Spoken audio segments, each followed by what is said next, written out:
ആ ഭാഗം ഒന്നാമത്തെ പോയിന്റ് യഹോവയുടെ ദാസനെ കുറിച്ചുള്ള ജ്ഞാനം.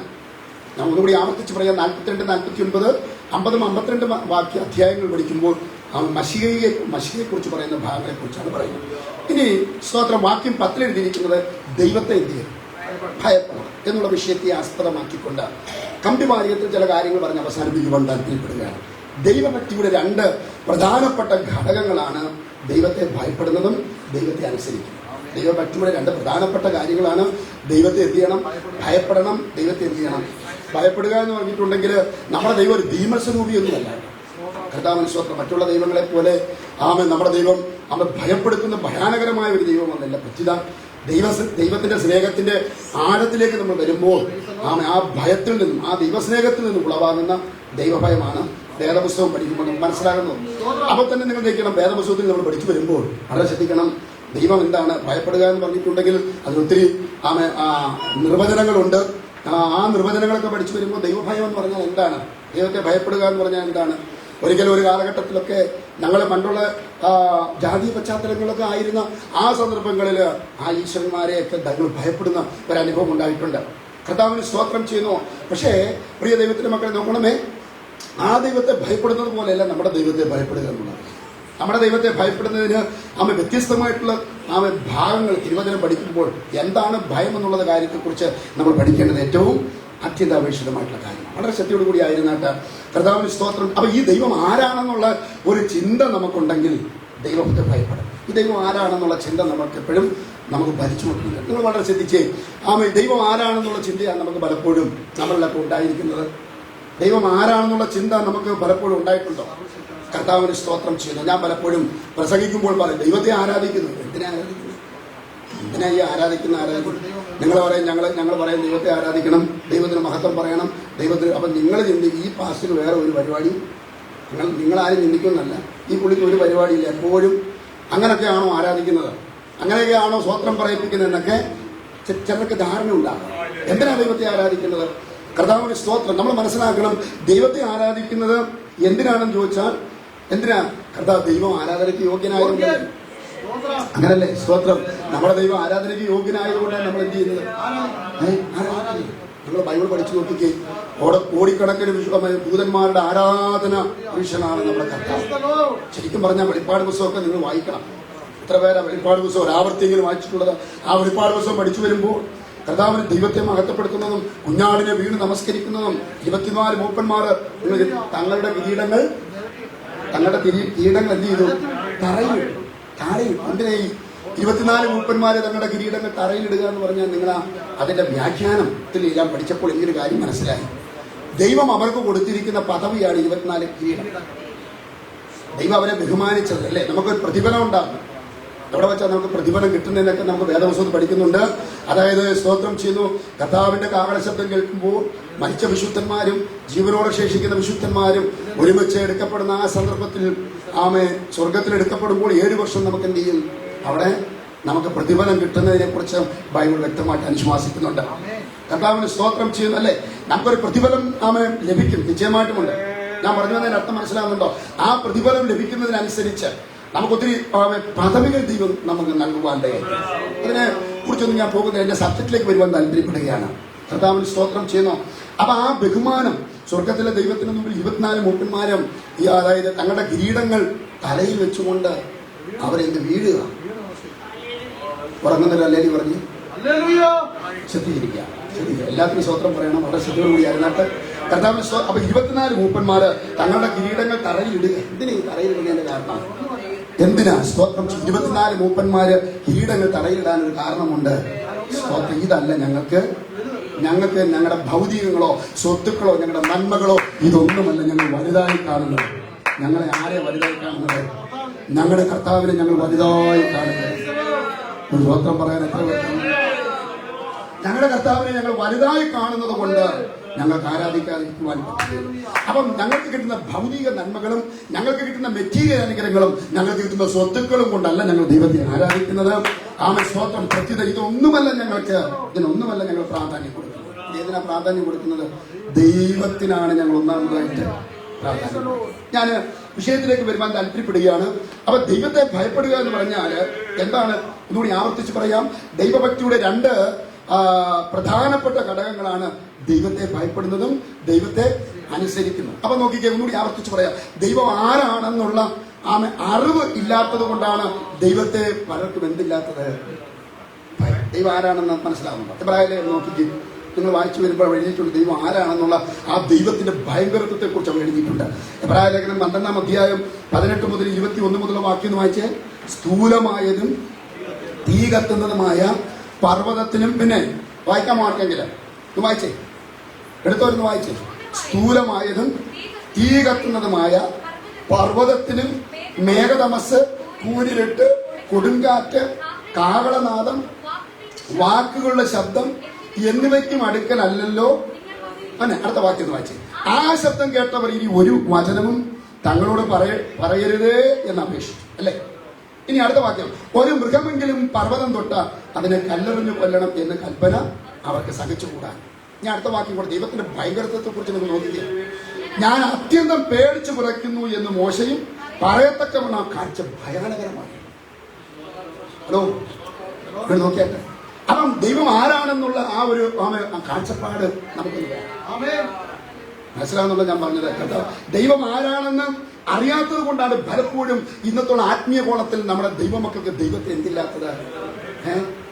ഭയമില്ല. അതുകൊണ്ടാണ് സങ്കീർത്തനക്കാരൻ പറയുന്നത് ഭയത്തോടെ യഹോവ എന്ത് ചെയ്യണം? പറ. പിന്നെ അത് സ്നേഹത്തിൽ നിന്ന് ഉളവാകുന്ന ഈ ദൈവം എനിക്ക് വേണ്ടി മരിച്ചവനാണ്. തന്റെ അവസാനത്തുള്ള രക്തം എനിക്ക് വേണ്ടി ചൊരിഞ്ഞവനാണ്. തന്റെ ചങ്കിലെ ചോര, അല്ലെ, ഉടവുചാല് പോലെ അടിക്കപ്പെട്ടവനായി, ശരീരം ആസകലം കീറപ്പെട്ടവനായിട്ട് വന്ന് സ്തോത്രം ചെയ്ത് മുഖമൊത്തം തുപ്പലുകൾ ഏറ്റപ്പെട്ടവനായിട്ട് ഈ കർത്താവിന്റെ സ്നേഹം, അല്ലെ, സ്വന്തം പുത്രനെ ആദരിക്കാതെ നമുക്കറിയാം വേദപുസ്തകത്തിൽ പറയുന്നത് പിതാവ് തന്റെ ക്രൂശിലെ വേദപണ്ഡിതന്മാർ അതിനെക്കുറിച്ച് അഭിപ്രായപ്പെടുന്നത് ഇങ്ങനെയാണ്. പുത്രന്റെ മരണം കാണണ്ട എന്ന് വിചാരിച്ച് പിതാവ് എന്ത് ചെയ്തു? തന്റെ മുഖം മറച്ചു കളഞ്ഞു എന്നാണ് വേദപണ്ഡിതന്മാർ അതിനെക്കുറിച്ച് അഭിപ്രായപ്പെടുന്നത്. പ്രിയപ്പെട്ടവരെ, ആ ക്രൂശിലെ സ്നേഹം നമുക്ക് വേണ്ടി തന്നെങ്കിൽ നിങ്ങൾ എന്നോടുണ്ടോ? സ്തോത്രം ചെയ്യുന്നു. ആ സ്നേഹത്തെ ഓർത്തു കഴിഞ്ഞാൽ നമ്മളെ ദൈവത്തെ എങ്ങനെ ഭയപ്പെടാതിരിക്കും? അത് സ്നേഹത്തിൽ നിന്നുള്ളതാകുന്ന ഭയമാണ്. അതുകൊണ്ട് നിനക്ക് വേണ്ടി തകർക്കപ്പെട്ട ആ ശരീരം, നിനക്ക് വേണ്ടി തന്റെ ജീവനെ തന്ന ആ അനുഭവത്തെ വർണ്ണിക്കുന്നതും ആ അനുഭവത്തെ ഓർക്കുന്നതുമായ തിരുമേശയും ഇന്ന് പകൽക്കാലം നമ്മുടെ മധ്യത്തിൽ ഉണ്ടെന്നുള്ള കാര്യം ഞാൻ ഓർപ്പിക്കുകയാണ്. അതുകൊണ്ട് സ്തോത്രം, ദൈവത്തിന്റെ ആ ഭയങ്കരത്വത്തെ കുറിച്ച് എന്താ എഴുതിയിരിക്കുന്നതും മടങ്ങി വരാം. സ്ഥൂലമായതും നമുക്കറിയാം. ഇസ്രായേൽ ജനത്തിന്റെ പ്രയാണ കാലഘട്ടം നമുക്കറിയാം. ഇസ്രായേൽ ജനങ്ങൾ മരുഭൂമി വഴിയായിട്ട് യാത്ര ചെയ്ത് അവർക്ക് പ്രമാണം കൊടുക്കുന്നു. നോക്കിക്കേ, അവർക്ക് പ്രമാണം കൊടുക്കുന്ന ആ സന്ദർഭത്തില് സീനായി പർവ്വതം നമുക്കറിയാം. അതായത് സ്തോത്രം ചെയ്യുന്നു, ദൈവം എഴുതി കൊടുത്ത പ്രമാണം തന്റെ സ്വന്തം വിരലുകൾ കൊണ്ടാണ് എന്ത് ചെയ്തത്? സ്വന്തം വിരലുകൾ കൊണ്ടാണ് എഴുതി കൊടുത്തത്. നിങ്ങൾ വായിച്ചിട്ടുണ്ടോ? അത് കർത്താവിന്റെ വിരലുകൾ കൊണ്ടാണ് ആ പ്രമാണം എഴുതി കൊടുത്തത്. സ്തോത്രം ചെയ്യുന്നു. അപ്പൊ നോക്കിക്ക്, അവിടെ വായിക്കുന്ന സ്ഥൂലമായതും തീ കത്തുന്നതുമായ പർവ്വതത്തിനും മേഘതമസ്, കൂരിരുട്ട്, കൊടുങ്കാറ്റ്, കാഹളനാദം, വാക്കുകളുടെ ശബ്ദം എന്നിവയ്ക്കും അടുക്കലല്ലോ നിങ്ങൾ. ആ ശബ്ദം കേട്ടവരിൽ ഒരു വചനവും ഞങ്ങളോട് പറയരുതേ എന്ന് അപേക്ഷിച്ച് ഒരു മൃഗമെങ്കിലോ മനുഷ്യനെങ്കിലോ അതിനെ തൊട്ടാൽ കല്ലെറിഞ്ഞ് എന്ത് ചെയ്യണം? കൊല്ലണം. മോശ പോലും എന്ത് ചെയ്തു? ഭയവിക്കുമാരകമായി തീരുവാനിടയായി തീർന്നു. പ്രിയരെ, ഇന്ന് പകൽ ഞാൻ നിങ്ങളോട് പ്രബോധിപ്പിക്കുന്നത് ദൈവത്തിന് സ്തോത്രം ചെയ്യുന്നു. അവൻ ദൈവത്തെ ഭയപ്പെടണമെങ്കിൽ കർത്താവിന് ഭയപ്പെടുന്ന ഒരു വ്യക്തിക്കാണ് ബൈബിളിൽ പറയുന്ന അനുഗ്രഹം ഉണ്ടാകുന്നത്. ദൈവത്തെ ഭയപ്പെടണം. അതാണ് സ്തോത്രം ചെയ്യുന്നു. ഇവിടെ എന്താണ് ഇരിക്കുന്നത്? കർത്താവിന് വിഷയപ്രമാണം ദൈവത്തെ ഭയപ്പെടണം. ഞാൻ ഒന്ന് രണ്ട് അനുഭവം കൂടെ പറഞ്ഞ് ഒന്ന് പ്രാർത്ഥിക്കുവാൻ താല്പര്യപ്പെടുകയാണ്. കർത്താവിന് സ്തോത്രം. നമുക്ക് ഞാൻ കഴിഞ്ഞ ദിവസം ഒരു പുസ്തകത്തിനകത്ത് ഇങ്ങനെ വായിക്കുവാനിടയായിരുന്നു. ബ്രിട്ടീഷ് സാമ്രാജ്യത്തെ ദൈവം ഉയർത്താൻ ഒരു കാരണം. കർത്താവിന് സ്തോത്രം ചെയ്യുന്നു. ഇരുണ്ട ഭൂഖണ്ഡം നമുക്കറിയാം. നമ്മളെല്ലാവരും പലരും ഇവിടെയൊക്കെ ബ്രിട്ടീഷ് അല്ലെങ്കിൽ UK യിലൊക്കെ പോയിട്ടുള്ളവർക്കൊക്കെ അറിയാം. ഞാൻ ആ പുസ്തകത്തിൽ വായിച്ചപ്പോൾ കോരിത്തരിച്ചൊരു അനുഭവം എൻ്റെ ജീവിതത്തിലുണ്ടായി. ആ സാമ്രാജ്യത്തെ ദൈവം ഇത്രമാത്രം ഉയർത്തുവാനായിട്ടും അനുഗ്രഹിക്കുവാനൊരു കാരണമുണ്ട്. എന്താണെന്നറിയാമോ? ഇന്നത്തെ കാലഘട്ടം ഇന്ന് നിരീശ്വരവാദികൾ കൊണ്ട് ഒരു നല്ല ശതമാനം അവിടുത്തെ ഫോറിനേഴ്സ് നിരീശ്വരവാദിയെ കൊണ്ട് നിറഞ്ഞിരിക്കുക, ദൈവം ഇല്ലാത്തവരായിട്ട് മാറി. പക്ഷെ ഇന്ന് അത് തിരിച്ചു പിടിച്ചു. പക്ഷെ ഇന്ന് വലിയ ഉണർവ് ലണ്ടനിൽ അല്ലെങ്കിൽ UK അല്ലെങ്കിൽ ആ ഭാഗങ്ങൾ ബ്രിട്ടീഷ് സാമ്രാജ്യത്തിൽ ഒരു വലിയ ഉണർവ് നടന്നുകൊണ്ടിരിക്കുന്ന ഒരു കാലഘട്ടമാണ്. ദൈവത്തിന്റെ ആത്മാവ് എന്ത് ചെയ്തു? പ്രവർത്തിച്ചു. നമുക്കറിയാം, കഴിഞ്ഞ നാളുകളിൽ ഞാൻ ഓർപ്പിച്ചതുപോലെ തന്നെ അതിനു വേണ്ടിയിട്ട് ചുക്കാൻ പിടിച്ച ഒരു മനുഷ്യനായിരുന്നു ഇവാൻ റോബർട്ട്. അല്ലെങ്കിൽ നമുക്ക് കേട്ടിട്ടുണ്ടോ നിങ്ങൾ? അതുപോലെ തന്നെ ബേസിൽ ആത്മീയ ഉണർവിന് നേതൃത്വം കൊടുത്ത ഒരു വ്യക്തിയായിരുന്നു. നിങ്ങൾക്ക് കേട്ടിട്ടുണ്ടല്ലോ. കർത്താവിന്റെ സ്തോത്രം. ദൈവം ശക്തമായിട്ട് ഉപയോഗിച്ച് അനുഗ്രഹിക്കപ്പെട്ട ഒരു ദൈവവൃത്യനായിരുന്നു. ഞാൻ പറഞ്ഞല്ലോ, അവിടെ പോയിട്ടുള്ള ടീച്ചാൻ പോയിട്ടുള്ളത് എനിക്ക് അറിയത്തില്ല. പോയിട്ടല്ലോ? പോയായിരുന്നോ? സ്തോത്രം ചെയ്യുന്നു. അദ്ദേഹം ഉണർവ് നടന്ന സ്ഥലത്ത് ഞാൻ അവിടെ കടന്നു പോകുവാൻ ദൈവം എനിക്കൊരു ഭാഗ്യം എനിക്ക് കിട്ടി. ദൈവം എനിക്കൊരു ഭാഗ്യം കിട്ടി. സ്തോത്രം. അദ്ദേഹം നിന്ന സ്ഥലം, ആ പുൾപിറ്റിലൊക്കെ നിന്ന് ഫോട്ടോ എടുക്കുവാനായിട്ട് ദൈവം എനിക്കൊരു അവസരം ഒരുക്കി തന്നു. ഭയങ്കര ഉണർവ് നടന്ന സമയം. കർത്താവിനെ സ്തോത്രം ചെയ്തു. കാലങ്ങൾ കഴിഞ്ഞപ്പോൾ ഉണർവ് എന്ത് ചെയ്തു? നഷ്ടമായി. ദൈവഭയം നഷ്ടമായി. ദൈവമില്ല എന്ന് എന്തായി മാറി? നിരീശ്വരവാദികളെ കൊണ്ട് അവിടെ നടന്നു. പക്ഷേ ഇന്നലെ തിരിച്ചെന്ത് ചെയ്തു? വലിയൊരു ഉണർവിലേക്ക് അവിടെ വന്നുകൊണ്ടിരിക്കുക. ഞാൻ പറഞ്ഞു വന്നതിന് അർത്ഥം മനസ്സിലാകുന്നുണ്ടോ? ആ ബ്രിട്ടീഷ് സാമ്രാജ്യത്തെ ദൈവം ഉയർത്തുവാൻ ഒരു കാരണമുണ്ട്. എന്താണെന്നറിയാമോ? അതായത് സ്തോത്രം ചെയ്യുന്നു, ആ എലിസബത്ത് എന്ന് പറഞ്ഞ രാജ്ഞിയെ കുറിച്ച് ആ പുസ്തകത്തിനകത്ത് എഴുതിയിരിക്കുന്നത്, കർത്താവിന് സ്തോത്രം ചെയ്യുന്നു, തന്റെ പട്ടാഭിഷേക സമയം, ആ രാജ്യത്തിലെ രാജ്ഞിയായ ആ രാജ്ഞി പദവിയിലേക്ക് കയറുന്നതിന് മുമ്പായിട്ട് ആ പട്ടാഭിഷേകം നടക്കുന്ന സമയത്ത് ഒരു വലിയ ക്രൈസ്തവ ഒരു അനുഗ്രഹിക്കപ്പെട്ട ഒരു ക്രൈസ്തവ ഗാനം പാടിയാണ് എന്ത് ചെയ്തത്? അവരെ മുന്നോട്ട് ആനയിക്കുവാനിടയായിത്തീർന്നത്. ആ സന്ദർഭത്തിൽ സദസ്സിലിരുന്നവരെല്ലാം എന്ത് ചെയ്തു? എഴുന്നേറ്റു. ആ ക്രൈസ്തവ ഗാനം കേട്ടപ്പോൾ സദസ്സിലിരുന്നവരെല്ലാം എന്ന് വെച്ചാൽ ഓഡിയൻസ് മൊത്തം എന്ത് ചെയ്തു? ലക്ഷക്കണക്കിന് ആൾക്കാർ അവിടെ കൂടി എല്ലാവരും എഴുന്നേറ്റ് നിന്നു.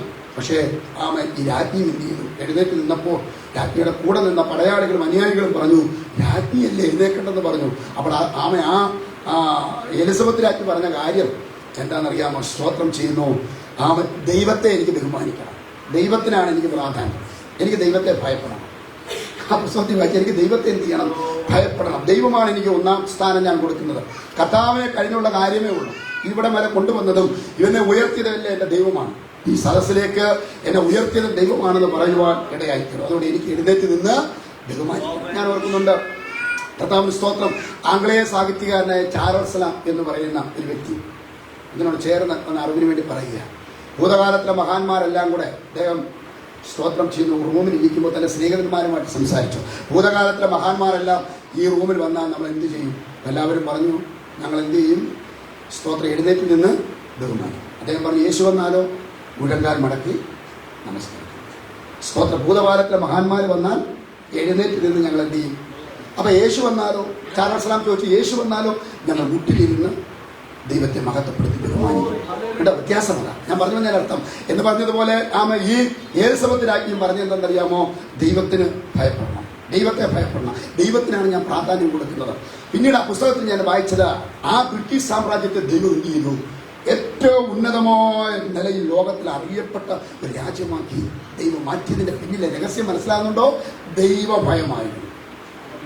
സ്വന്തം പറയാൻ എത്ര പേർക്ക് ഞാൻ പറഞ്ഞതിൽ അർത്ഥം മനസ്സിലാകുന്നുണ്ടോ?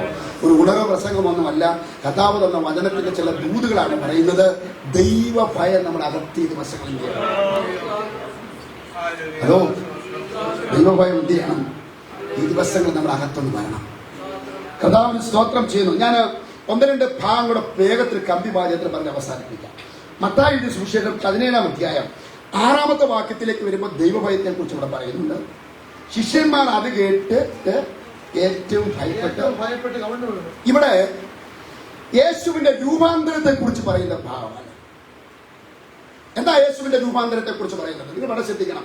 ശിഷ്യന്മാർ അത് കേട്ടിട്ട് ഏറ്റവും ഭയപ്പെട്ട് കവണ്ണു വീണു. അങ്ങനല്ലേ? സ്തോത്രം ചെയ്യുന്നു. നോക്കിക്ക്, കവണ്ണു വീണെന്നുള്ളതിന്റെ ഗ്രീക്കിൽ പറയുന്നത് ആത്മവിവശരായിട്ട് മാറി. ആത്മസാന്നിധ്യം കൊണ്ട് അവർ നടന്നു, ആത്മവിവശരായിട്ട് മാറി. അത് പൊട്ടേ വിഷയമല്ല. ഇനി നോക്കിക്കേ, യേശുവിന്റെ രൂപാന്തര സമയത്ത് അവിടെ ഒന്ന് രണ്ട് കാര്യങ്ങൾ എന്നെ വളരെയധികം ചിന്തിപ്പിക്കുവാൻ ഇടയായിത്തീർന്നു. അവന്റെ മുഖം സൂര്യനെ പോലെ എന്ത് ചെയ്തു? ശോഭിക്കുന്നു. അപ്പൊ ആരൊക്കെ ഉണ്ട് യേശുവിനോട് കൂടെ? കുഞ്ഞുങ്ങളെല്ലാവരും ഉണ്ടോ? ആരൊക്കെ ഉണ്ട് കൂടെ? കൊണ്ടുപോയ ആരൊക്കെ? യാക്കോബിനെയും യോഹന്നാനെയും പത്രോസ്. ഇവര് ദൃക്സാക്ഷികളാണ്. അതുകൊണ്ടാണ് പത്രോസ് പറഞ്ഞത് അവന്റെ മഹിമ കണ്ട സാക്ഷിയാണ് പത്രോസിന്റെ ലേഖനത്തിൽ പറയുന്നത്. നിർമ്മിത കഥകൾ അല്ലെങ്കിൽ കെട്ടുകഥകളൊന്നുമല്ല, ചുമ്മാതൊന്നുമല്ല. അവന്റെ മഹിമ കണ്ടിട്ടാണ് ഞങ്ങളെ വന്നിരിക്കുന്നത്. അതുകൊണ്ടാണ് ഞങ്ങൾ ആ അനുഭവത്തിൽ കൂടി ലേഖനം എഴുതിയിരിക്കുന്നത്. സ്തോത്രം. അപ്പൊ ഒന്നാമതായിട്ട് അവർ കണ്ട കാഴ്ച എന്താ? അവന്റെ മുഖം സൂര്യനെ പോലെ എന്ത് ചെയ്തു? ശോഭിച്ചു. കർത്താവിന് സ്തോത്രം ചെയ്തു. നോക്കിയേ, ദൈവഭയം അവരുടെ ജീവിതത്തിൽ വന്ന ആ സന്ദർഭത്തില് അവർ കണ്ട കാഴ്ച എന്താണെന്നറിയാമോ? ആ ഭയവിഹ്വാലകത്തിന്റെ അനുഭവത്തിൽ നിന്നും അവർ കണ്ട കാഴ്ച, യേശുവിന് കണ്ട കാഴ്ച, അവന്റെ മുഖം എങ്ങനെയായിരുന്നു? സൂര്യനെ പോലെ ശോഭിച്ചു അല്ലേ? കർത്താവിന്റെ സ്തോത്രം. നമ്മുടെ മുഖവും ശോഭിക്കാൻ പോവാം. അത് ഇവിടുത്തെ മുഖം കാണുമ്പോൾ അറിയാം ശോഭിക്കുകയോ ഒരുമാതിരി വാടിക്കടിഞ്ഞ മുഖം കാണുമ്പോ നിങ്ങൾ എത്ര പേര് ശോഭിക്കുന്നത് മുഖം കാണുമ്പോ ഒന്ന് ചിരിച്ചേ, സന്തോഷിച്ചു, എല്ലാവരും സന്തോഷിച്ചു. സ്തോത്രം. ഇടത്തും വലത്തേക്ക് നോക്കിയൊക്കെ ഒന്ന് ചിരിക്കണം. ഇപ്പം വേണ്ട. കർത്താവിന് സ്തോത്രം ചെയ്തു. മനസ്സിലാകുന്നുണ്ടോ? ആമേ. നിത്യതയിൽ എത്തുന്നവരെ കാണുമ്പോൾ അറിയാം നമ്മുടെ മുഖത്തിന് എന്തായിരിക്കും ഒരു നല്ല സാന്നിധ്യം, പ്രകാശം ഉണ്ടായിരിക്കും, ചിരിച്ച മുഖമായിരിക്കും. എത്ര പ്രയാസമാണെങ്കിലും എത്ര വേദനയിൽ കൂടി കടന്നു പോയാലും അങ്ങനല്ലേ കർത്താവിന് സ്തോത്രം ചെയ്യും. അങ്ങനല്ലേ? ഞാൻ അതിനെ ഒത്തിരി പേരെ ഉദാഹരണമായിട്ട് പലപ്പോഴും ഞാൻ എടുക്കാറുണ്ട്. സ്തോത്രം ചെയ്ത് ആ ബേക്കറി അമ്മച്ചി ചിരിക്കും നോക്കിക്കേ, എന്നാ സന്തോഷമാണെന്ന്. എത്രയും പ്രായം ഉണ്ടായിട്ടും അമ്മച്ചി ഒന്ന് നോക്കിക്കേ. കർത്താവിന് സ്തോത്രം ചെയ്തു. ചിരിച്ച മുഖം നമുക്കുണ്ടായി. നമുക്ക് നമ്മുടെ ജീവിതം ഇവിടെ അല്ല. ഇവിടെ ആണോ നമ്മുടെ ജീവിതം? അല്ല. അല്പ ദിവസത്തെ ജീവിതത്തിന് വേണ്ടിയിട്ട് കർത്താവിന് സ്തോത്രം എന്തൊക്കെയോ നഷ്ടപ്പെട്ടു. പെന്തിക്കോസിൽ വന്നതുകൊണ്ട് നഷ്ടപ്പെട്ടു. എന്തൊക്കെയോ നഷ്ടപ്പെട്ടതുപോലാണ് ഞാൻ ഇരിക്കുന്നത്. കർത്താവിന് സ്തോത്രം. ഒരച്ഛൻ സഭയിൽ പ്രശ്നം ഉണ്ടാക്കിയപ്പോൾ അച്ഛൻ പറഞ്ഞ, പാസ്റ്റർ ഉടക്കി കഴിഞ്ഞാൽ ഞങ്ങൾ മാർത്തോമേ പോകും. പുള്ളി പറയുക, പാസ്റ്റർ ഉടക്കിയാൽ ഞങ്ങൾ എവിടെ പോകും? മാർത്തോമേ പോകും. കർത്താവിന് സ്തോത്രം ചെയ്യുന്നു. പ്രിയപ്പെട്ടവരെ, ഞാൻ പറയട്ടെ, ദൈവത്തിൽ പണ്ടൊരു കർത്താവിന്റെ ദാസനെ ഓർപ്പിച്ച പോലെ തന്നെ പാസ്റ്റർ പല്ല് കണ്ട് വിശ്വാസത്തിൽ വന്ന് മുട്ട കണ്ട് പിന്മാറിപ്പോയെന്ന് പറഞ്ഞു. സ്തോത്രം. ഒരാൾ രക്ഷിക്കപ്പെട്ടത് പാസ്റ്റർ ചിരി കണ്ട് രക്ഷിക്കപ്പെട്ടു. നടന്ന ഒരു സംഭവം, ഒരു സംഭവം ഞാൻ കേട്ടതാ. അവസാനം ഈ പാസ്റ്റർ ഇയാളെ എന്ത് ചെയ്തു? യഥാർത്ഥമായ രക്ഷ എന്ന് പറഞ്ഞുകൊണ്ട് വീട് വിസ്തൃതി കൊണ്ടുപോയപ്പോഴത്തേക്ക് ആ ഭവനത്തിലുള്ള ആ പ്രിയപ്പെട്ടവർ ഒരു മുട്ട ഉണ്ടായിരുന്നു. ആകപ്പാടെ ഒരു കോഴിമുട്ട ഉണ്ടായിരുന്നു. അത് ആർക്ക് കൊടുത്തു? പാസ്റ്റർക്ക് കൊടുത്തു. പുള്ളിക്ക് കൊടുക്കാനില്ലായിരുന്നു. സ്തോത്രം ചെയ്തു. പുള്ളി പിന്മാറ്റത്തിൽ കൊണ്ടു എന്ന് പറഞ്ഞാൽ പാസ്റ്റർ പല്ല് കണ്ട് രക്ഷിക്കപ്പെട്ടു, മുട്ട കണ്ട് പിന്മാറിപ്പോയി. അങ്ങനെയല്ല. കർത്താവിന് സ്തോത്രം ചെയ്യുന്നു. നമ്മുടെ ജീവിതത്തിൽ എന്തെല്ലാം പ്രയാസങ്ങളും പ്രതികൂലങ്ങളും സാഹചര്യത്തിൽ കൂടി കടന്നുപോയാലും നമുക്ക് എന്തായിരിക്കണം? നമ്മുടെ ജീവിതം ഇവിടെ അല്ല. നമ്മുടെ ജീവിതം ഇവിടെ അല്ല പ്രിയപ്പെട്ടവരെ. കർത്താവിന് സ്തോത്രം. ഞാൻ ഒന്നുകൂടി ആവർത്തന നിരസതയല്ല ഞാൻ സ്തോത്രം ചെയ്യുന്നു. സ്തോത്ര പ്രത്യാശ കൂടി ദിവസങ്ങൾ എന്ത് ചെയ്യണം? നമ്മൾ എന്നറിയണം. നിങ്ങൾക്കറിയാമോ, കർത്താവിന്റെ വരവ് വാതിക്കലെടുത്തു. സ്തോത്രം പറയാൻ എത്ര പേർ കഴിയും? ലോകത്തിലെ സംഭവങ്ങളെല്ലാം അത് വിളിച്ചറിയിക്കുന്ന നമ്മുടെ കർത്താവിന്റെ വരവിന് എനിക്ക് ഭയങ്കര ഹാപ്പിയാ, സന്തോഷമാ. എപ്പോഴും മരിക്കാൻ സന്മനസ്സും തയ്യാറോടുകൂടിയാണ് ഞാനും ആയിരിക്കുന്നത്. മരിക്കാ ഈ ദിവസങ്ങൾ നമ്മുടെ ജീവിതം എന്ത് ചെയ്യണം? ആഗ്രഹത്തോടു കൂടി ആയിരിക്കണം. മരിച്ചു കഴിഞ്ഞാൽ നമ്മുടെ ജീവിതം എന്ത് ചെയ്യുക? തുടരുക. ഒരു സ്വത്രം പറ. അതുകൊണ്ട് നമ്മുടെ മുഖം എങ്ങനെ ആയിരിക്കണം? ദൈവഭയത്തെ കുറിച്ച് പറയാം. നമ്മുടെ മുഖം എങ്ങനെ ആയിരിക്കണം? പറഞ്ഞേ, തുറന്ന് പറ. നമ്മുടെ മുഖം എങ്ങനെ ആയിരിക്കണം? ഇവിടെ തിന്നുക. പാസ്റ്റിക്കതൊക്കെ പറയാം. കഴിഞ്ഞ ദിവസം പാസ്റ്റിക്കതൊക്കെ പറയാം. ഞങ്ങൾ എന്തുമാത്രം എന്നതാ കഷ്ടതയിൽ കൂടി പോയതെന്ന് പാസ്റ്റിക്കറിയാമോ? പാസ്റ്റിക്കതൊക്കെ ഇന്നെല്ലാം വേദനയിൽ കൂടിയാണ് ഞങ്ങൾ പോയത്, എന്തെല്ലാം പ്രയാസത്തിൽ കൂടിയാണ് ഞങ്ങൾ പോയത്. പാസ്റ്റിക്കതൊക്കെ പറയാം. ശോഭിക്കും മുഖം പ്രകാശിക്കുന്നൊക്കെ പാസ്റ്റിക്കതൊക്കെ പറയാം എന്ന് പറയുന്നവർ പലരുമുണ്ട്. സ്തോത്രം ചെയ്തു. ഹലോ, അവരെന്നെ കൊന്നാലും പറ, തുറന്ന് പറ. യോവിന്റെ കഷ്ടതയൊക്കെ ഒന്ന് പഠിക്കണം. സ്തോത്രം. ചാരത്തിലിരുന്നു കൊണ്ട് പുള്ളി എന്താ ഒരു ചൊറിഞ്ഞുകൊണ്ടിരിക്കുമ്പോഴും യഹോവ തന്നു, യഹോവ എടുത്തു, അവന്റെ നാമം പറ. സ്തോത്രം എന്ന് പറഞ്ഞാൽ വേദപണ്ഡിതന്മാർ പറയുന്നത് ത്വക്ക് ക്യാൻസർ എന്നാ. അതിനെക്കുറിച്ച് പറയുന്നത് ക്യാൻസർ എന്നാ. ക്യാൻസർ ബാധിച്ച് മരണാസനത്തിലൊക്കെ ആയിരുന്നപ്പോഴും പുള്ളിയുടെ പ്രത്യാശ കണ്ടോ? യഹോവ തന്നു, യഹോവ എടുത്തു, അവന്റെ നാമം എന്ത് ചെയ്തിട്ട് വാഴ്ത്തപ്പെടുമാറാകട്ടെ. ചെറിയ വേദനകളും രോഗങ്ങളും ഒക്കെ നമുക്ക് ചെറുതായിട്ടൊക്കെ വരുമ്പോൾ നമ്മുടെ സ്തോത്രവും പ്രാർത്ഥനയും നമ്മുടെ ആരാധനയും സ്തുതിയും ഒക്കെ കുറഞ്ഞു പോകരുത്. അതുകൊണ്ടോ നിങ്ങൾ കർത്താവിന് സ്തോത്രം ചെയ്യുന്നു. നമ്മുടെ പ്രത്യാശ കൂടി നമ്മൾ എന്ത് ചെയ്യണം? ലോകത്തിൽ നിങ്ങൾക്ക് ഉറക്കപ്പെടാം. ലോകത്തിൽ നിങ്ങൾക്ക് ഒരുമിച്ച് പറയാം. ലോകത്തിൽ നിങ്ങൾക്ക് തുറന്ന് പറയാം. ലോകത്തിൽ നിങ്ങൾക്ക് എങ്കിലും ഉറക്കപ്പെടാം. അതൊക്കെ ദൈവശക്തിയോട് പറയണം. അങ്ങനല്ല. ലോകത്തിൽ നിങ്ങൾക്ക് എങ്കിലും അടുത്ത വാക്യം പറയാം. ഞാൻ ലോകത്തെ ജയിച്ചവനാകുന്നു. ഞാൻ പോകുന്നു. നിങ്ങൾക്ക് വേണ്ടി സ്ഥലം ഒരുക്കിയിട്ട് ഞാൻ വേഗം കടന്നു വരും. പ്രിയപ്പെട്ടവരെ, സ്വന്തം പറഞ്ഞാൽ നമ്മുടെ ദൈവം എത്ര ശക്തനായ ദൈവമാണ്. ലോകത്ത് ചെറിയ കഷ്ടത വരുമ്പോൾ നമ്മൾ പതറിപ്പോകരുത്, നമ്മൾ ഭയപ്പെട്ടു പോകരുത്. നമ്മൾ എങ്ങനെ ആയിരിക്കണം? മുഖം പറഞ്ഞാട്ടെ, കർത്താവിന്റെ മുഖം എങ്ങനെയായിരുന്നു? പറ. അവന്റെ മുഖം ഇതുപോലെ ഒരു പ്രകാശം നമ്മുടെ മുഖത്തും ദൈവത്തെ കർത്താവിന് സ്തോത്രം ചെയ്യുന്നു. ഇനി അടുത്തത് താഴോട്ട് അവന്റെ മുഖം പ്രകാശിച്ചു, അവന്റെ വസ്ത്രം വെളിച്ചം പോലെ വെള്ളയായിരുന്നു. നമുക്കും കിട്ടാൻ പോകുന്ന വസ്ത്രത്തെ കുറിച്ച് മനസ്സിലാകുന്നുണ്ടോ? ഈ വെള്ളസാരിയെ കുറിച്ചൊന്നുമല്ല ഞാൻ പറയും. സ്വത്രം പറയും, ഇത് നമുക്ക് ഈ ലോകത്തിലായിരിക്കും. ഇനി വെള്ളസാരിയും വെള്ള വസ്ത്രവും എടുത്തുകൊണ്ട് ഞാൻ വെള്ള ഉടുപ്പ് ഇട്ടുകൊണ്ടൊന്നും എനിക്ക് എവിടെ പോകാൻ പറ്റുന്നില്ല. ഒരു സ്വത്രം പറയുന്നില്ല. സ്തോത്രം സ്തോത്രം. എന്റെ ഉള്ളു ശരിയായെങ്കിലേ ഞാൻ അവിടെ പോകും. എന്നോടുണ്ടോ നിങ്ങൾ? എന്റെ അകം എന്ത് ചെയ്യണം പറഞ്ഞാട്ട്, എന്റെ ഉള്ളെന്ത് ചെയ്യണം പറഞ്ഞാട്ട്, അവ വെള്ളവസ്ത്രം ധരിച്ചത് കൊണ്ടോ, ക്ലീൻ ഷേവ് ചെയ്തത് കൊണ്ടോ, സ്തോത്രം കറുത്ത പാൻ ഇട്ടത് കൊണ്ടോ, വെള്ളസാരി ഉടുത്തത് കൊണ്ടോ നമുക്ക് എവിടെ പോകാൻ പറ്റിയില്ല. ഒരു സ്തോത്രം പറയാൻ സ്തോത്രം സ്തോത്രം. പിന്നെ എന്തായിരിക്കണം പറഞ്ഞാട്ട്, നമ്മുടെ അകം ക്ലീനായിരിക്കണം. ഓ, അവന്റെ മുമ്പിൽ നിൽക്കാൻ നമ്മൾ എന്തായിരിക്കണം? നന്ന് നല്ലവനും വിശ്വസ്തനുമായിട്ടുള്ള ദാസനെ എന്നുള്ള വിളി നമ്മൾ കേൾക്കണം. പാട്ടുകാരൻ പറയുന്നു, എന്താ സ്തോത്രം, പേർ വിളിക്കും നേരം കാണും എന്റെ പേരും. സ്തോത്രം, പേർ വിളിക്കും നേരം കാണും എന്റെ പേര്. അപ്പൊ നമ്മുടെ അകം എന്തായിരിക്കണം?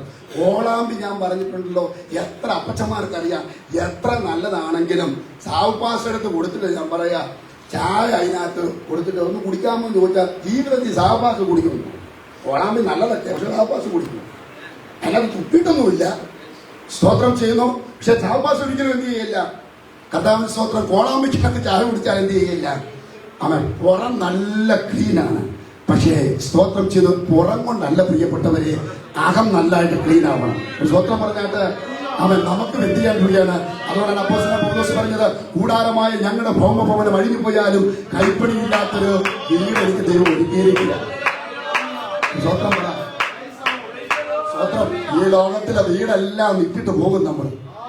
ഓ, സ്തോത്രം പറഞ്ഞാട്ട് ഇവിടെ കോടിക്കണക്കിന് വിലപിടിപ്പുള്ള ബംഗ്ലാവ് വെച്ചാലും വീടുണ്ടെങ്കിലും ഇതെല്ലാം കളഞ്ഞിട്ട് ഒരു ദിവസം നമ്മൾ പോകും. സ്തോത്രം സ്തോത്രം സ്തോത്രം സ്തോത്രം. അതുകൊണ്ട് വീടിലൊന്നും നമ്മൾ അഹങ്കരിക്കരുത്, ആ വസ്ത്രത്തിൽ നമ്മൾ ഒന്നും അഹങ്കരിക്കരുത്, പിന്നെ വണ്ടിയിൽ അഹങ്കരിക്കരുത്, നമ്മുടെ വിദ്യാഭ്യാസത്തിലും അഹങ്കരിക്കരുത്. സ്തോത്രം ചെയ്യുന്നു. ഇതെല്ലാം നമ്മൾ ഇട്ടിട്ട് എന്ത് ചെയ്യും പറഞ്ഞാട്ട് ഇപ്പോ അതുകൊണ്ട് പൗലോസ്, കൂടാരമായ ഞങ്ങളുടെ ഭൗമഭവനം അഴിഞ്ഞു പോയാലും കൈപ്പണിയില്ലാത്ത ഉറകപ്പറ. അടുത്തത് പൗലോസ് താഴെ എഴുതിയിട്ടുണ്ട്, ഈ കൂടാരം പൊളിയും. സ്വത്രം പറഞ്ഞാട്ട് ഈ ശരീരമാകുന്ന കൂടാരം പൊളിയുമ്പോൾ അതിന് മീതെ ഒരു ഉടുപ്പ് ഞങ്ങൾ ധരിക്കും. സ്വത്രം പറഞ്ഞാട്ടെ, അത് തേജസ്സിന്റെ വസ്ത്രമാണ്. അത് തേജസ്സിന്റെ ഉടുപ്പ് ധരിച്ചുകൊണ്ട് അവനോടുകൂടെ വസിക്കുന്ന ആ സന്ദർഭത്തെ ഓർക്കുന്നുണ്ടാണ്.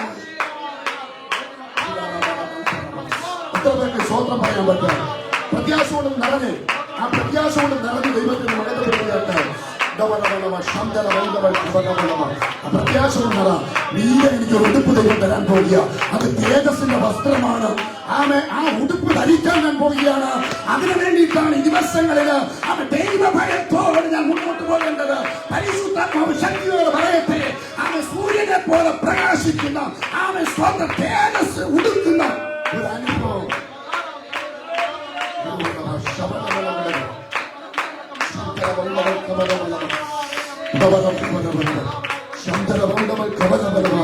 എത്ര ദൈവത്തെ സ്തുതിച്ചാലും അനുവദിക്കില്ല. അവന്റെ മുഖം സൂര്യനെ പോലെ പ്രകാശം. സ്തോത്രം. അവന്റെ വസ്ത്രം എങ്ങനെയായിരുന്നു? ഒരുമിച്ച് പറ, എങ്ങനെയായിരുന്നു? സ്തോത്രം ചെയ്യുന്നു. വെളിച്ചം പോലെ വെള്ളയായിരുന്നു. അവൻ നമ്മുടെയും ജീവിതത്തിൽ സ്തോത്രം ഈ തേജസ്സിന്റെ വസ്ത്രം നമ്മൾ ധരിക്കും. ഒരു സ്വത്രം പറ. എന്നോടുണ്ടോ നിങ്ങള് ഓരോരുത്തരുടെ ഇരിപ്പ് വേണ്ടിട്ട് ധരിക്കാത്തതും? സ്വത്രം സ്വത്രം സ്വത്രം. ഈ തേജസ്സിന്റെ ഉടുപ്പ് നമ്മൾ ധരിക്കും. അതല്ലേ നമ്മൾ കഷ്ടപ്പെട്ട് സമുദായമൊക്കെ വിട്ട് ഇതിനകത്ത് വന്നത്. സ്വത്രം. അതുകൊണ്ടാണ് വെളിപ്പാട് പുസ്തകത്തിൽ പറയുന്നത്, ഉടുപ്പ് മലിനമാവാത്ത ചിലർ അവിടെ ഉണ്ട്. അവര് വെള്ള ധരിച്ചുകൊണ്ട് എന്നെ കൂടെ എന്ത് ചെയ്യും പറഞ്ഞാട്ട് സ്വത്രം ചെയ്യുന്നു. പ്രിയരെ, ഇന്ന് പകൽക്കാലം പരിശുദ്ധാത്മാവ് പറയട്ടെ, സ്വത്രം ചെയ്യുന്നു. സൂര്യനെ പോലെ പ്രകാശിക്കുന്ന ഒരു അനുഭവം. ആമേൻ സ്തോത്രം ചെയ്യുന്നു. ആമേൻ നമ്മുടെ തേജസ്സിന്റെ വസ്ത്രം ആമേൻ തൂവെള്ളയായി തീരുന്ന തേജസ്സിന്റെ വസ്ത്രം ധരിക്കുന്ന ഒരനുഭവം നമുക്ക് വരുമെന്നുള്ളതിന് തെളിവാണ് കർത്താവിന്റെ രൂപാന്തരം. സ്തോത്രം പറഞ്ഞു, സ്തോത്രം പറഞ്ഞാട്ട് ഞാൻ കഴിഞ്ഞ ദിവസം ഒരു പുസ്തകത്തിൽ ഇങ്ങനെ വായിച്ചു. സ്തോത്രം, സമ്പന്നനായ ഒരു മനുഷ്യൻ ഒരു ഇടവകയിലെ വികാരി വിളിച്ചിട്ട് ഭക്ഷണം കഴിക്കാൻ എൻ്റെ വീട്ടിൽ വരണം. കോടിക്കണക്കിന് ആസ്തിയുള്ളൊരു മനുഷ്യനാണ്. സ്തോത്രം, 8 മൂടാം സ്വത്തുണ്ട്, വലിയ ബംഗ്ലാവ് പോലത്തൊരു വീട്. സ്തോത്രം, 3 നില, എനിക്ക് 3 4 നില ഒരു സംഭവം ഞാൻ വായിച്ചതാണ്. സ്തോത്രം, ആ വികാരിയെ വിളിച്ചു, ഭക്ഷണമൊക്കെ കൊടുത്തു, വിഭവസമൃദ്ധമായിട്ടുള്ള ഭക്ഷണം കൊടുത്തിട്ട് ഈ സമ്പന്നനായ മനുഷ്യൻ സ്തോത്രം ചെയ്യുന്നു 2ാമത്തെ നിലയിൽ കൊണ്ടുപോയി ഈ വികാരി ആ വീടെല്ലാം കാണിച്ചു. സ്തോത്രം, എന്നിട്ട് ശ്രദ്ധിച്ച് 2ാമത്തെ നിലയിൽ കൊണ്ടുപോയിട്ട് ആ ജനാലയിൽ കൂടി വികാരിയോട് പറഞ്ഞു, നോക്ക്, സ്തോത്രം ചെയ്യുന്നു, ആ കാണുന്ന തോട്ടങ്ങളെല്ലാം എന്റെയാണ്. സ്തോത്രം. അടുത്തത് അവൻ 3ാമത്തെ നിലയിൽ കൊണ്ടുപോയി. 3ാമത്തെ നിലയിൽ കൊണ്ടുപോയിട്ട് സ്തോത്രം ചെയ്യുന്നു, വികാരിയോട് പറഞ്ഞു, നോക്കിയാട്ട്, അങ്ങോട്ട് നോക്കിയാട്ട്, ആ കാണുന്ന സ്തോത്രം ചെയ്യുന്നു അവൻ വിലപിടിപ്പുള്ള കോടിക്കണക്കിന് ആസ്തിയുള്ള വിലപിടിപ്പുള്ള തേക്കും തോട്ടങ്ങൾ എന്റെയാണ്. അടുത്ത നിലയിൽ കൊണ്ടുപോയിട്ട് പറഞ്ഞു, ഇടത്തോട്ട് നോക്കിയിട്ട് പറഞ്ഞു, അവിടേക്ക് നോക്കിയാട്ടെന്ന് പറഞ്ഞു. സ്തോത്രം ചെയ്യുന്നു, അവൻ ലക്ഷക്കണക്കിന് വിലപിടിപ്പുള്ള പശുക്കൾ എന്റെ വഴിയാണ്. സ്തോത്രം. നല്ലൊരു പ്രശംസ കിട്ടുമെന്ന് വിചാരിച്ചാൽ എന്ത് ചെയ്തത്? ഇത്രയൊക്കെ പറഞ്ഞപ്പോൾ നല്ലൊരു പ്രശംസനീയമായ വാക്കുകൾ കിട്ടുമെന്നുള്ള അനുഭവത്തിലാണ് ആ ധനവാൻ അവൻ നിന്നത്. പക്ഷേ വികാരി എന്തെന്നറിയാമോ? സ്തോത്രം, 4ാമത്തെ നിലയുടെ ഏറ്റവും ടോപ്പിൽ കൊണ്ടുപോയി, സ്തോത്രം, ടെറസിട്ട അതിന്റെ മുകളിൽ കൊണ്ടുപോയിട്ട് വികാരി ഈ ധനവാനോട് പറഞ്ഞു, മുകളിലോട്ട് നോക്ക്. പ്രമാണോ നിങ്ങൾ സ്തോത്രം ചെയ്യുന്നു, നിനക്ക് വല്ലതും അവിടെ ഉണ്ടോ? സ്തോത്രം, സ്തോത്രം, സ്തോത്രം, സ്തോത്രം, ഇവിടെ നിനക്ക് ഇതെല്ലാം ഉണ്ട്, പക്ഷേ നീ മുകളിലോട്ട് വല്ലതും ഉണ്ടോ? സ്തോത്രം ചെയ്ത് നീ എന്തെങ്കിലും മുകളിലോട്ട് ഉണ്ടോ എന്ന് ചോദിച്ചു. സ്തോത്രം ചെയ്യുന്നു. പ്രിയപ്പെട്ടവരെ, ആ ധനവാനായ മനുഷ്യൻ ലജ്ജിതനായി തന്റെ തല താഴ്ത്തിയെന്നാണ് ആ പുസ്തകത്തിൽ ഞാൻ വായിക്കുവാൻ. ഞാൻ പറഞ്ഞത് സാരം ഇത്രയേ ഉള്ളൂ. അത് ലോക മനുഷ്യനാണെങ്കിൽ പെന്തക്കോസ്തുകാരെന്ന് പറയുന്നത് നമ്മുടെ ജീവിതത്തിൽ മുകളിൽ എന്തെങ്കിലും ഉണ്ടോ? നമുക്ക് സ്തോത്രം പറയുന്നില്ല, മുകളിൽ എന്തെങ്കിലും ഉണ്ടോ? സ്തോത്രം, സ്തോത്രം, സ്തോത്രം പറ. എന്തെങ്കിലും നമുക്ക് മുകളിലുണ്ടോ പ്രിയപ്പെട്ടവരെ? സ്തോത്രം ചെയ്യുന്നു. കൊലോസ്യ ലേഖനത്തിൽ 3-ാം അധ്യായത്തിൽ എന്താ പറയുന്നത്? 3-ാം അധ്യായം 1, 2, 3, 4 വാക്യം വായിച്ചത് വേഗം ഒന്ന് വായിച്ചാട്ട്. കൊലോസ്യ ലേഖനം 3-ാം അധ്യായം വേഗം ഒന്ന് വായില്ലേ, എടുത്തൊരു വേഗം വായിച്ചാട്ട്. സ്തോത്രം ചെയ്യുന്നു. 3-ാം അധ്യായം 1-ാമത്തെ വാക്യം വായില്ലേ. ആകയാൽ നിർത്തി വായിച്ച ആകയാൽ നിങ്ങൾ ക്രിസ്തുവിനോടുകൂടെ അടുത്ത വാക്യം വായിച്ച്, എങ്കിൽ ക്രിസ്തു ദൈവത്തിന്റെ വലത്തുഭാഗത്ത് ഇരിക്കുന്നിടമായ. എവിടെയാ ചിന്തിക്കണ്ടേ? നമ്മളെവിടാ ചിന്തിക്കുന്നേ? അത് വേണം. വാക്യം നിർത്തല്ലേ. സ്തോത്രം ചെയ്ത് എവിടാ ചിന്തിക്കേണ്ടത്? സ്തോത്രം ചെയ്ത് എവിടെ? ക്രിസ്തു ദൈവത്തിന്റെ വലത്തുഭാഗത്ത് ഇരിക്കുന്ന ഇടമായ അവിടെ ചിന്തിക്കാനാ പറഞ്ഞത്. സ്വന്തം ഭൗതികത്തെ കുറിച്ച് എന്ത് തിന്നും എന്ത് കുടിക്കും എന്നൊക്കെ ചിന്ത വിട്. മക്കൾക്ക് വേണ്ടി പ്രാർത്ഥിക്കുന്ന അവസാനിപ്പിക്കേ. ഞാൻ പറഞ്ഞൊന്നും തെറ്റിദ്ധരിക്കില്ലേ? ആമേൻ. സ്തോത്രം ചെയ്യുന്നു. ഭൗതികത്തിന് വേണ്ടി പ്രാർത്ഥിക്കുന്നത് നിർത്തുപ്രിയപ്പെട്ടവരെ. കർത്താവിന് സ്തോത്രം ചെയ്യുന്നു. നമുക്ക് ആമേൻ സ്തോത്രം, ഈ ലോകത്തിൽ ഇതെല്ലാം നമുക്ക് ആവശ്യം. നല്ല കാര്യങ്ങൾ ഉൾക്കൊള്ളണം. കുഞ്ഞുങ്ങൾക്ക് വേണ്ടി പ്രാർത്ഥിക്കണമെന്ന് പറയാൻ ഞാൻ നിലയിലല്ല പറഞ്ഞത്. സ്തോത്രം. മക്കൾ അമേരിക്ക പോകാനും അവിടെ പോകാനും ഇവിടെ പോകാനും ഭൗതികത്തിന് വേണ്ടിയുള്ള പ്രാർത്ഥിക്കരുത്. അത് ദൈവത്തിന് ഇഷ്ടമല്ലതായി സ്തോത്രം ചെയ്യുന്നു. ഇന്ന് പകൽക്കാലം ദൈവമില്ലാത്ത എന്ത് നിന്റെ ജീവിതത്തിലുണ്ടെങ്കിലും അതെല്ലാം ശൂന്യമായി പോകും. എന്ന ദൈവം എന്റെ ജീവിതത്തിലുണ്ടെങ്കിൽ, ദൈവമായി എന്റെ ജീവിതത്തിലുണ്ടെങ്കിൽ അവൻ സകലതും നിനക്ക് നന്മയ്ക്കായി വെളിപ്പെടും.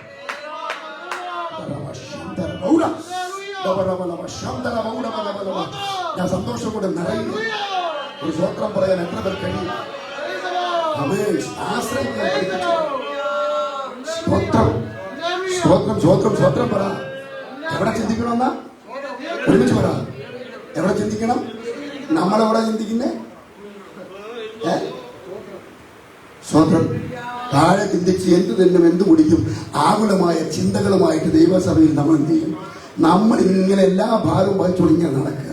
ഇവിടെ വന്നിരുന്ന ഏകാഗ്രത കിട്ടുമോ? ഇല്ല. സ്വന്തം കറണ്ട് ചാർജ് അടയ്ക്കണം, റേഷൻ കടയിൽ പോകണം, അവിടെ പോകണം, ഇവിടെ പോകണം, അങ്ങനെ ചെയ്യണം, ലോൺ അടയ്ക്കണം. ഈ ചിന്ത നിന്നെ ഞെരുക്കിയിട്ട് സ്വന്തം ഉള്ളിനിടയിൽ വീണം വിട്ടുപോകാൻ നിന്നെ സാത്താൻ ഒരു വരുവാക്കി. മനസ്സിലാക്കാൻ കഴിയത്തില്ല.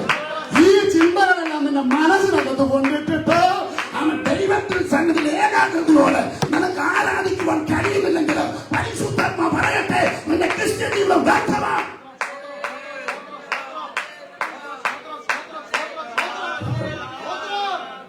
സ്വതന്ത്രം പറ, സ്വതന്ത്രം പറ. ആകെ 2 മണിക്കൂറാണ് കിട്ടുന്നത്. ആ 2 മണിക്കൂർ കസേര വന്ന് ഉറങ്ങിട്ട് എഴുന്നേറ്റ് പോയാൽ നിന്റെ ക്രിസ്ത്യൻ ജീവിതം വ്യർത്ഥമാണ്. സ്വതന്ത്രം, സ്വതന്ത്രം, സ്വതന്ത്രം, സ്വതന്ത്രം. ഇവിടെയുള്ള ചിന്തയല്ല. ഈ ചിന്ത വിട്, ഭൗതികമായ ചിന്ത വിട്. സ്തോത്രം, സ്തോത്രം. ഇതെന്താ പൗലോസ് പറയുന്നത്? ഉയരത്തിലുള്ളത്, പിന്നെ അടുത്തത് ഉയരത്തിൽ, ഭൂമിയിലുള്ളതല്ല, ഉയരത്തിലുള്ളത് തന്നെ.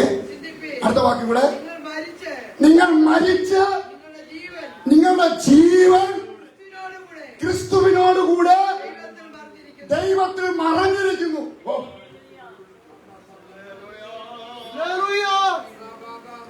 സ്തോത്രം. എന്നോടുണ്ടോ? സ്തോത്രം, സ്തോത്രം, സ്തോത്രം, സ്തോത്രം, സ്തോത്രം. നിങ്ങൾ മരിച്ച് ക്രിസ്തുവിനോടുകൂടെ പറ ദൈവത്തിൽ എന്ത് ചെയ്തിരിക്കുന്നു?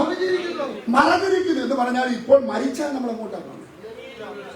നല്ല ബോധ്യമുണ്ടോ? ഇപ്പൊ മരിച്ചാൽ അങ്ങോട്ട് പോകുന്നുള്ള ബോധ്യമുണ്ടോ നമുക്ക്? സ്വോത്രം, സ്വോത്രം, സ്വോത്രം, സ്വോത്രം, സ്വോത്രം, സ്വോത്രം, സ്വോത്രം, സ്വോത്രം. ഇപ്പൊ ഞാൻ മരിച്ചാൽ ഞാൻ എവിടെ പോകുന്നുള്ള ഉറപ്പുണ്ടോ നമുക്ക്? ഉറപ്പുണ്ടോ പ്രിയപ്പെട്ടവരെ? ഉറപ്പുള്ള എത്ര പേരുണ്ട്? ഇപ്പൊ ഞാൻ മരിച്ചു കഴിഞ്ഞാൽ, ഇപ്പോൾ ഇവിടെ എന്റെ പ്രാണനെ വിട്ടാൽ, സ്വോത്രം, സ്വോത്രം, ഒരുപക്ഷെ എന്ത് അസുഖം വന്ന് ഞാൻ മരിച്ചു കഴിഞ്ഞാലും പെട്ടെന്നൊരു മരണം സംഭവിച്ചാലും ഉറപ്പുണ്ടോ?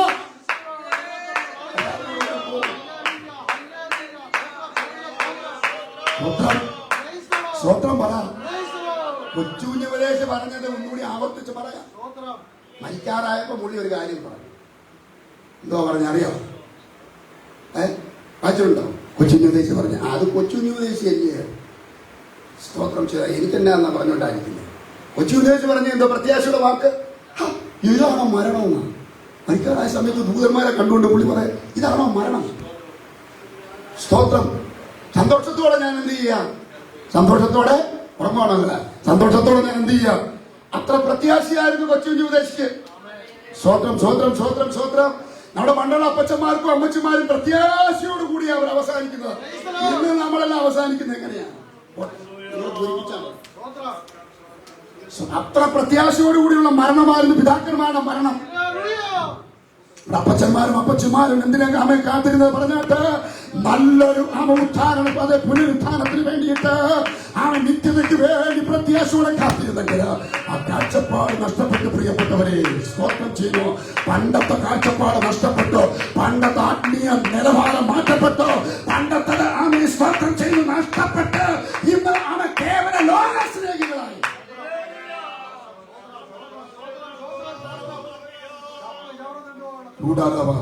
സന്തോഷം കൂടി ഞാൻ അറിയാം. അതുകൊണ്ട് എന്ത് ചെയ്യണം പറഞ്ഞാട്ട് സ്തോത്രം, ഉയരത്തിലുള്ളത് എന്ത് ചെയ്യണം? ക്രിസ്തു മരിച്ചു. ഇന്ന് നമ്മൾ മരിച്ചാൽ നമ്മുടെ ആത്മാവ് ജീവിക്കുന്നു. സ്വോത്രം പറ, സ്വോത്രം പറ. ഞാൻ നിർത്താൻ പോവാ. നമ്മുടെ ആത്മാവ് എന്ത് ചെയ്യുന്നു പറഞ്ഞാട്ട് പറ. നമ്മൾ ഇന്ന് മരിച്ചാൽ ഈ ശരീരം ഇവിടെ കളയും. ഈ ശരീരം എന്ത് ചെയ്യും? ഇവിടെ കളയും. ആമേ, നമ്മുടെ ആത്മാവ് ജീവിക്കും. ക്രിസ്തുവിനോട് കൂടെ എന്ത് ചെയ്യും പറഞ്ഞാട്ട് മറയപ്പെടും. സ്തോത്രം, സ്തോത്രം, സ്തോത്രം. നല്ല ഒരു സുഖനിദ്രയിൽ നമ്മളായിരിക്കും. സ്തോത്രം പറഞ്ഞാട്ട്, സ്തോത്രം പറഞ്ഞാട്ട്, സ്തോത്രം പറഞ്ഞാട്ട് ഞാൻ സന്തോഷം കൊണ്ട് നിറയുകയാണ്. ആ സുഖനിദ്രയിലായിരിക്കുന്ന നമ്മൾ കർത്താവുതൻ ഗംഭീരനാദം കേൾക്കുമ്പോൾ, പ്രധാന ദൂതന്റെ ശബ്ദം കേൾക്കുമ്പോൾ, സ്തോത്രം, അവൻ നമ്മളെ എവിടെയാണ് നമ്മുടെ ബോഡി അടക്കപ്പെട്ടത്? പഴങ്ങാടി കല്ലറയിൽ അടക്കപ്പെട്ടിരിക്കുന്ന ബോഡി അവൻ അതേ സ്തോത്രം ചെന്ന് കല്ലറ പൊട്ടി അവൻ തേജസ്സിന്റെ ശരീരം പ്രാപിച്ച് നമ്മൾ രൂപാന്തരപ്പെട്ട തേജസ്സിന്റെ വസ്ത്രം അവൻ ധരിച്ചുകൊണ്ട് കർത്താവിനോട് കൂടി ആയിരിക്കുന്ന ആ സന്തോഷത്തെ ഓർത്ത് എത്ര പേർക്ക് സ്വത്രം പറയാം, സ്വത്രം പറയാൻ സ്വത്രം സ്വത്രം സ്വത്രം സ്വത്രം സ്വത്രം. എന്താ എഴുതിയിരിക്കുന്നത്? അമ്മമ്മ വാക്കിന് വായിച്ചാട്ട് മരിച്ച് നമ്മുടെ ജീവൻ ക്രിസ്തുവിൽ. അടുത്ത വാക്കിന് വായിച്ചു, അടുത്ത വാക്കിന് വായിച്ച് നമ്മുടെ ജീവനായ ക്രിസ്തു വെളിപ്പെടുമ്പോൾ തേജസ്സിൽ വെളിപ്പെടും. അടുത്ത വാക്യം കൂടെ അടുത്ത കൂടെ വായി. അതുകൊണ്ട് അടുത്ത വാക്യം നിക്കണേ. അതുകൊണ്ട് ഇങ്ങനെയുള്ള തേജസ്സിന്റെ ശരീരം എല്ലാവരും പ്രാപിക്കത്തില്ല. നിങ്ങൾ വിചാരിക്കുവാണോ എല്ലാ പെന്തിക്കോസുകാരും തേജസ്സിന്റെ ശരീരം പ്രാപിക്കുമെന്ന്? ഇല്ലേ, ഇല്ല. സ്വത്രം പറ, സ്വത്രം പറ. നമ്മൾ ഇറങ്ങിയത് വെറുതെ ആകരുത്. വേഷം കെട്ടിയാൽ നന്നായിട്ട് വേഷം കെട്ടണം. പേര് ഞാൻ പറഞ്ഞു ഉൾക്കൊള്ളു. ഇറങ്ങിയത് വെറുതെ ആകരുത്. ഞാൻ പറഞ്ഞല്ലേ, ഇവിടെ ഇല്ല അവിടെ ഇല്ല ആകരുത്. തേജസ്സിന്റെ ശരീരം കിട്ടണമെങ്കിൽ, സൂര്യനെ പോലെ പ്രകാശിക്കണമെങ്കിൽ, രൂപാന്തര ശരീരം കിട്ടണമെങ്കിൽ, സ്വന്തം പറ. യേശു മോശയോട് നമുക്കറിയാം, ഏലിയാവിനോട് സംഭാഷിച്ചതുപോലെ മരിച്ചു കഴിഞ്ഞാലും നമ്മുടെ ജീവൻ തുടരുകയാണ്. സ്വന്തം പറ, സ്വന്തം പറഞ്ഞിട്ട് ഇങ്ങനെ തേജസ്സിന്റെ ശരീരം നമുക്ക് കിട്ടണമെങ്കിൽ അടുത്തതും കൂടെ പറയണം. എന്താ ആയിക്കോ? ആകയാൽ ദുർനടപ്പ്. നിക്ക് ആകയാൽ എന്ത് ചെയ്യണം? ദുർനടപ്പ്. അടുത്തത് അശുദ്ധി, അതിരാഗം, ദുർമോഹം. കണ്ടോ, ഒരു നല്ല ലിസ്റ്റ് അവിടെ ഉണ്ട്. ദുർനടപ്പ്, അശുദ്ധി, പിന്നെ അതിരാഗം, ദുർമോഹം, വിഗ്രഹാരാധന, അത്യാഗ്രഹം. അടുത്ത വാക്കിയോട് വായിച്ചേ. ഇങ്ങനെ ഭൂമിയിലുള്ള നിങ്ങളുടെ അവയവങ്ങളെ എന്ത് ചെയ്യണം പറഞ്ഞാട്ട് അങ്ങനെയെങ്കിലേ ഇത് കിട്ടും. സ്വത്രം പറ. ഞാൻ വ്യാഖ്യാനിക്കാൻ പോകുന്നില്ല, സമയമില്ലാത്തതുകൊണ്ട് ഞാൻ നിർത്തുക. സ്വത്രം പറഞ്ഞാട്ട് ദുർനടപ്പ്, അശുദ്ധി. ഇനി ജഡത്തിന്റെ പ്രവൃത്തികൾ എന്തൊക്കെയാ പറഞ്ഞാട്ട് പറ, ബാക്കി പറ. ജഡത്തിന്റെ പ്രവൃത്തി പറ. പറ, ജഡത്തിന്റെ പ്രവൃത്തികൾ എന്തെല്ലാം? ജഡത്തിന്റെ പ്രവൃത്തികൾ പറ. സ്തോത്രം. എന്തൊക്കെയാ ജഡത്തിന്റെ പ്രവൃത്തികള്? ഗലാത്യലേഖനത്തിൽ പറയുന്നത് എന്തൊക്കെയാ? സ്വത്രം എന്തൊക്കെയാ? ദുർനടപ്പ്, അശുദ്ധി, പിന്നെ സ്വത്ര ദുർനടപ്പ്, അശുദ്ധി, പക, വിദ്വേഷം, പിന്നെ നിർത്തി വായിച്ച രാജ്യം ഒന്നുകൂടെ ആദ്യം വായിച്ചാട്ട്. ആദ്യം തൊട്ട് വായേ. ദുർനടപ്പ്, അടുത്തത് അശുദ്ധി, ദുഷ്കാമം, വിഗ്രഹാരാധന. സ്വത്രം. വിഗ്രഹാരാധന നമ്മൾ ആരാധിക്കുന്നുണ്ടോ ചോദിച്ചോണ്ട് ഇതിനെക്കുറിച്ച് ഞാൻ വിശദീകരിക്കുന്നില്ല. വിഗ്രഹാരാധന, ആഭിചാരം. പിന്നെ സ്വത്രം. നമ്മൾ ആഭിചാരം ചെയ്യുന്നവരാന്ന് ചോദിച്ചാൽ ചെയ്യുന്നവരാ. മത്സരികൾ ആഭിചാര ദോഷം പോലെയാ. മത്സരിക്കുന്നവർ എങ്ങനെയുള്ളവരാ പറഞ്ഞിട്ട് ആഭിചാരം. അടുത്തത് പാക, പിണക്കം, ജാരശങ്ക, ക്രോധം, ശാഠ്യം, ദ്വന്ദ്വപക്ഷം, ഭിന്നത, അസൂയ, മദ്യപാനം, വെറിക്കൂത്ത്. ഈ വക പ്രവർത്തിക്കുന്നവൻ തേജസ്സിന്റെ ശരീരം പ്രാപിക്കത്തില്ല. മരിക്കുന്നതിന് മുമ്പ് നീ തീരുമാനം എടുത്തോളാം. ഇന്ന് നീ ചത്തുപോയാൽ, ഹലോ, ഇവിടെ നീ ചത്തുപോയാൽ നിന്റെ സഹോദരനോട് പകയും വിദ്വേഷവും പിണക്കവും ഉണ്ടെങ്കിൽ, നിന്റെ ബന്ധങ്ങളോട് പകയും വിദ്വേഷവും ഉണ്ടെങ്കിൽ, കൂട്ടു സഹോദരനോട് ഉണ്ടെങ്കിൽ, സ്വത്രം പറഞ്ഞാട്ട് അയൽവക്കക്കാരനോട് ഉണ്ടെങ്കിൽ, സ്വത്രം പറഞ്ഞാട്ട് ഇവിടെ നീ വന്നത് വെറുതെ.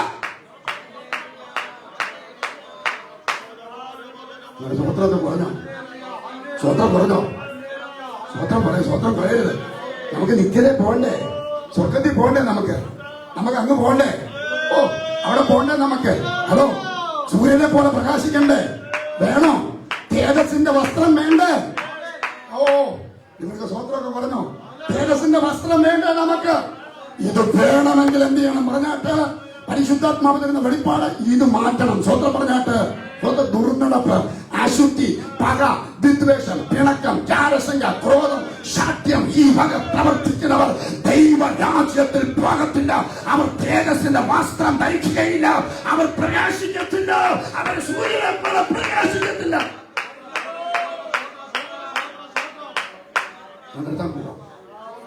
സ്വത്രം പറ. ഹല്ലേലൂയ. എനിക്കറിയത്തില്ല, ദൈവാത്മാവ് എനിക്ക് തരുന്ന വെളിപ്പാട്. ഇന്ന് നീ മരിച്ചാൽ എവിടെ പോകും?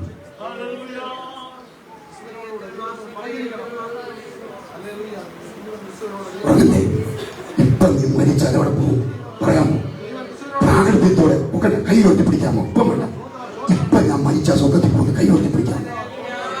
കർത്തൃമേശയൊക്കെ നിങ്ങൾ എടുക്കും, എല്ലാ ആഴ്ചയിലും നിങ്ങൾ എടുക്കും, അതൊക്കെ ശരിയാ. പക്ഷെ സ്വർഗത്തിൽ പോകണമെങ്കിൽ ഞാൻ പറഞ്ഞ് വചനമനുസരിച്ചേ പറ്റും. സ്വന്തം പറഞ്ഞാട്ട് അവൻ മരണമലയില് രൂപാന്തരപ്പെട്ട യേശുവിനെ പോലെ നമ്മുടെ ശരീരം തേജസ്സിന്റെ ശരീരമാകണമെങ്കിൽ, സൂര്യനെ പോലെ പ്രകാശിക്കണമെങ്കിൽ, അവൻ നമ്മുടെ വസ്ത്രം വെള്ളയാകണമെങ്കിൽ ഞാൻ പറഞ്ഞ പോലെ ചെയ്യണം. സ്വന്തം പറഞ്ഞാട്ട് ആരോടെങ്കിലും എന്തെങ്കിലും അയൽവക്കക്കാരോട് ആരോടെങ്കിലും ഉണ്ടെങ്കിൽ ഇന്നത് മാറ്റണം. സ്തോത്രം പറഞ്ഞാട്ട് തീരുമാനമെടുക്കാമോ? ഈ വർഷം ദിവസത്തിന് തീരുമാനമെടുക്കാമോ? കർത്താവേ, ദൈവത്തെ ഭയപ്പെട്ട്, സന്തോഷം കൂടി ഞാൻ പറയുക, ദൈവത്തെ ഞാൻ ഭയപ്പെട്ട് എന്റെ കർത്താവിനെ ഞാൻ ഭയപ്പെട്ട്, സ്തോത്രം എന്റെ കർത്താവിനോടുകൂടെ ആമൻ സ്തോത്ര യുഗായുഗങ്ങള് എന്റെ കർത്താവിനോടുകൂടെ വസിക്കുക. ആ തേജസ്സിൽ ആമൻ ഞാൻ ആയിത്തീരുവാൻ, ആ തേജസ്സിന്റെ വസ്ത്രം ധരിക്കുവാൻ, ആ സൂര്യനെ പോലെ പ്രകാശിക്കുവാനായിട്ട് അവൻ ഈ കൂടാരമായ ശരീരം പൊളിഞ്ഞു പോയാലും തേജസ്സിന്റെ ശരീരം പ്രാപിച്ച് ഞാൻ നൂറ്റനായിട്ട് എഴുന്നേറ്റ് കല്ലറ പൊട്ടി എഴുന്നേറ്റ് അല്ല ഇന്ന് കർത്താവ് വന്നാൽ ജീവനോ